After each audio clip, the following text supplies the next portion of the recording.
Dann herzlich willkommen aus der SWT-Arena. Ich habe mich hier eingefunden mit unserem Headcoach Don Beck, mit dem ich mich hier zum Interview getroffen habe. Die erste Saisonhälfte der Saison 2023-24 in der ProA ist vorüber. Wir konnten auch schon die ersten beiden Partien der Rückrunde erfolgreich gestalten gegen Dresden und Kirchheim. Was wir zum Grund nehmen möchten, uns mit unserem Headcoach zu unterhalten über die erste Hälfte der Saison, aber natürlich auch, wie es weitergehen soll und was in den nächsten Wochen und Monaten auf uns warten wird. Deshalb, hallo Don, das Interview wird mit Don auf Englisch sein. Wir werden es aber natürlich mit Untertiteln versehen, dass es alle verstehen können. Es wird auch noch eine schriftliche Version des Interviews geben. Die findet ihr auf unserer Homepage, passend hier zum Interview. So, hello Don, nice to have you here. So, let's make a little bit more Prost. So. Sehr schön. So, the first half of the season is in the books. Let's talk about the season, let's talk about the team. After 19 games, so the first half, we're currently in the first place of the league. So, and we play our closest rival, you can say, Jena on Saturday, the second place team. How have you saw the whole season so far and how satisfied are you with the team's performance? Oh, ich bin sehr zufrieden mit der Mannschaft jetzt. But no, it's been a really interesting year. Obviously, where we are right now, I'm extremely pleased with being in this position. Of course, it's the halfway mark of the season, so it doesn't really have a major impact other than we've played well and we've done a very good job. When we put the team together, Jacques and Andre and Akam and our management and us as coaches, we anticipated that we would have a chance to be very good, and that's definitely come to fruition. So we're really, really satisfied with where we are right now. So you can say it was like a little bit everything working out like the plan was in the summer when you started recruiting the team. But we've also been a little bit lucky. We've had injuries, and injuries can be a major problem with any team, Pro A, Pro B, BBL, whatever. But we've been fortunate because the first time we had our major injury with Harris, we were able to add JJ, right before the beginning of the season, a veteran Pro A player with great experience and great offensive numbers and overall numbers, and he's been a really good, big part of our team. And then recently with Clay and Marcus going down, we were able to add Jordan, again, another great player with Pro A experience. And both those guys wanted to come here, which made it even more exciting, that they knew what we were about, what was going on, and they wanted to be a part of this team and a part of this journey and a part of what's going on in Trier. And what's going on in Trier is very, very cool. That's true. So we talked about JJ already, and yet also the adding of Jordan Barnes after the injury of Marcus Graves. So you already told us that they have important roles in your system, in the team. But how is it like character-wise to integrate some players so late in the season in an already working team? Well, character is a really good thing to talk about because I think we as coaches and I think our management and you guys who work with these guys, I think you can easily understand that this is probably one of the best character groups that I know I've ever worked with, and I think some of you guys. It's just we got really good guys, and they care about each other. They're not selfish. They're good teammates, and they're really hardworking. Our practices have been outstanding, and I think their character and their work ethic has been the biggest part of our success. Because we've grown as a team, we've gotten better and better every time we play. We take another step further. The other good thing I like about our team is it's not a single star or two-star team. All right, so on any given day, any one of our 3 or 4 or 5 guys can step up and really carry the load, both offensively and defensively. So the character of our team, the shape of our team, the overall vibe of our team is outstanding. So it's not just the players who are new to Trier or the team. So it's of course you, and not just you, it's also like Reggie Miller, our athletics coach, who is brand new. It's like a position we never had before in the history of the Gladiators teams. And also Jack, who helped you with as an assistant coach and as also part of the leadership in the sports part. So how this support of these guys helps you, because you didn't know each other when you came here, and now everyone can see that it's working out great. Well, that's really, really true. Okay, and that's a really high mark or a testament to both Jacques and Reggie. This is a unique situation. Okay, I'm a very experienced coach. I've done this for a lot of years, and with Jacques has 13 years experience in the ProA and great experience with the youth programs in Germany, and his expertise and his knowledge of the league, his knowledge of the players in the league, has been outstanding. It's been something that I don't think we would have had the success without him. All right. In addition to that, he probably has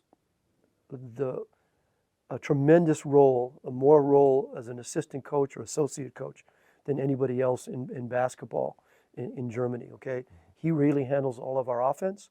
Okay, I actually unbelievably respect his knowledge and his opinion. And at this stage in my career, I don't have a big ego. You know, if it helps us win, run it. So he handles a lot of the offense. I handle a lot of defense. But we both overlap in different situations, and we work really well together. Reggie's been a godsend. Okay, I've worked with a lot of higher level teams, teams with bigger budgets, you know, with staffs of 4, 5, 6 people, 3 coaches, 2 trainers, and Reggie's just filled a role here, and I'm over the moon as far as how important and how great his work is, and the type of impact his work has on our team. Our team loves working with him. He's a very valuable part of our whole organization, and I think we're just lucky to have him. As already mentioned, on Saturday we're playing the second seed team in Jena. So, and it's just one of the next hard games coming up for our team. So what do you think about when you see the upcoming games, the schedule, and the whole rest of the season? What's from your side important to be at the top at the league, also at the end of the? Well, here's the thing that I've noticed about Pro A, having been through it. Okay, basically, and I strongly believe this, and I know some fans didn't see it that way early, but now they've seen the scores. But basically, I think any team in the Pro A can beat any other team on any night. The best example is Artland. 2 of their wins have been against the best team in the league at that time, both Frankfurt and I forget the other game was Hagen. Okay, so every game is a real challenge, no question, and the diversity and the difference in all the teams is quite challenging. Jena has what I believe to be a really, really deep team, especially at the guard position. We will have to do a great job defensively in stopping their 3 primary scores. They have 2 guys that average 17 points and 1 that averaged 15. So that's our challenge to begin with. In addition to that, with Jena, their support players, their bigs, they're good. They're very efficient. Their numbers may not be so great statistically, but they're very efficient, and they definitely have helped that team to be where it is right now. So it's a big game for us, and playing on the road, playing at Jena where they've only lost 1 game, I'm up for the challenge. And I think our guys are up for the challenge. Fortunately, we're going a day ahead, so we can get prepared, we can get rested, and bring the energy, hopefully on Saturday that we need to win the game. Right. So it's a lot, like I said before, it's like a lot of hard games coming up for us right now. We have also like the doubleheader at the beginning of March with Hagen and Frankfurt. So how do you prepare your guys for these special games? Because I think it's not usually for everyone that you play like on Friday and Sunday, and you have like different situations coming up where we have like now 3 away games after another. So is there like a different plan you have for preparing the guys for such my whole philosophy is really I don't prepare for any team differently than I prepare for another team. So it's basketball is a game of habits. okay? And every day we're drilling those habits on offense, we're drilling those habits on defense. And it's the same thing with our preparation. We look at the same amount of video, we have the same kind of scouting report, we go over everybody on the team. You know, it takes us 2 or 3 days to prepare for each team. And by the time we play that day, I'm very confident that our team has good knowledge of the opponent. With the 2 days preparation, it's compact and you have to jam everything into a smaller time frame, but it's still doable. And we've already seen these teams once, so it's not totally brand new. It's definitely a greater challenge, but it's also a greater challenge for our opponents. Okay, so you talked about habits. So let's go deeper in that, because I think for a ProA team, you need a lot of habits even off the court. So you need a good program to grow on and to be able to go up. The great goal for every team in the ProA, go up to the first league. So in the summer, you mentioned earlier that for you, Trier is a city capable of BBL basketball.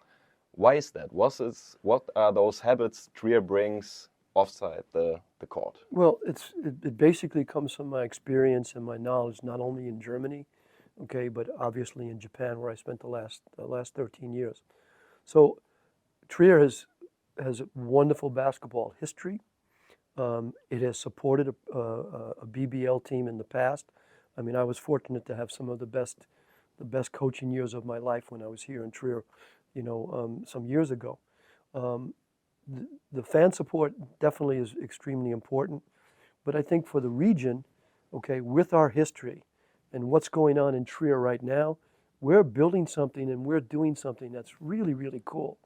I think the story that we've created, okay, we've got a wonderful arena. Our fan base has been outstanding. People have come up and talked about the past with me, but even more importantly, they're talking about now. And what I tell my old fans and some of my older people that sponsored us and helped us, hey, come join us on this journey. This is an outstanding thing. If you come to a home game and you feel the atmosphere, okay, you get turned on by it. I know our players get turned on.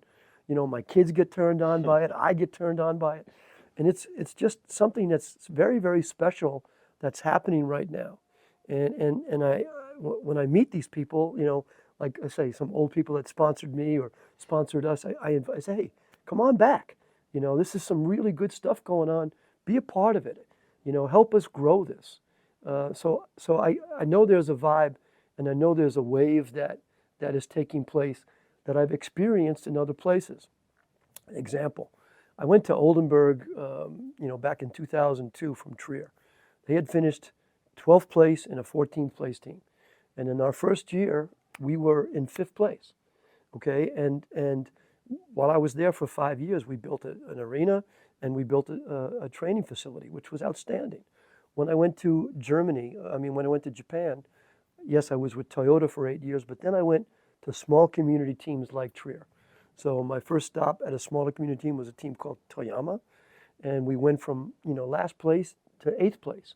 And the same vibe, the same thing that was going on, okay, took place there, and it took place in Kumamoto, where I was given the task of bringing that team to the B League, and they were a B2 team, and we lost in the semifinals, but I feel the same buzz, the same vibe, and I have a good idea of what it takes to get to that next level, and what it takes is collective effort from the community, collective effort from the political side, and most importantly, collective effort from the business side. You can grow with us, you can be part of something special, because what's going on right now is special. So that's like the message for the rest of the season. Hey, the problem with sports is that, sometimes it's going really, really good, and then all of a sudden, the bottom falls out. But with this team, I don't think that's going to happen. We are going to probably lose games where there's going to be some tough games that we're going to play. But I know that our players are going to be prepared. They're going to give everything they have for us to be successful.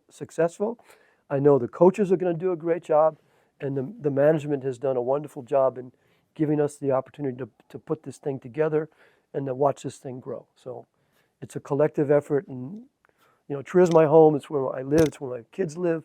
My grandkids live here, and it's a big part of my life. And I just want to make it. I just want to take it as far as I can take it. Perfect. Thank you very much. You're welcome. So, Questions? thank you, Don. Thanks a lot for your time. Thank you. Coming here. So, das war unser Interview mit unserem Cheftrainer Don Beck zum Ende der Hinrunde und zum Start der Rückrunde der Saison 23/24 in der ProA. Ich denke, wir haben einige Einblicke bekommen, was Don von der aktuellen Saison hält, wo unsere Ziele liegen und was gebraucht wird, um den nächsten Schritt zu gehen. Vielen Dank fürs Einschalten. Wie gesagt, ihr findet eine schriftliche Version des Interviews auf unserer Homepage und dann sehen wir uns demnächst in der SWT Arena.